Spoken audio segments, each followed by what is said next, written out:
दोस्तों गाना किसने लिख किया था इसके बारे में तो आप लोगों को पता चल ही गया होगा। एक म्यूजिक डायरेक्टर हुआ करते थे जो कि बहुत ही अच्छे आदमी थे। अच्छे आदमी थे। हमको तो लगता है कि अच्छे आदमी होने का दिखावा करते थे।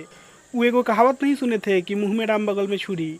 कोई आपसे तब तक सटा रहेगा जब तक आपसे काम नहीं निकाल लेता है। काम निकलने के बाद आप क्या होंगे।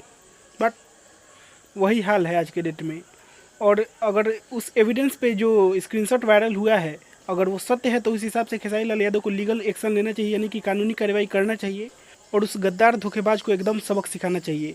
वैसे एकदम अगर नहीं सिखाया जाएगा तो बहुत लोगों का मन बढ़ जाएगा। खेसारी लाल लाइव आकर भी कहे हैं कि एकदम लीगल एक्शन लेंगे, तो इस बार लेना ही चाहिए। इससे होगा क्या कि बहुत लोगों का जो लोग का मन बढ़ गया है वो लोग भी कंट्रोल में हो जाएंगे। तो दोस्तों आप लोगों का क्या कहना है आप लोग कमेंट बॉक्स में बता सकते हैं हमें। मिलेंगे अगली वीडियो में, तब तक के लिए जय हिंद जय भोजपुरी।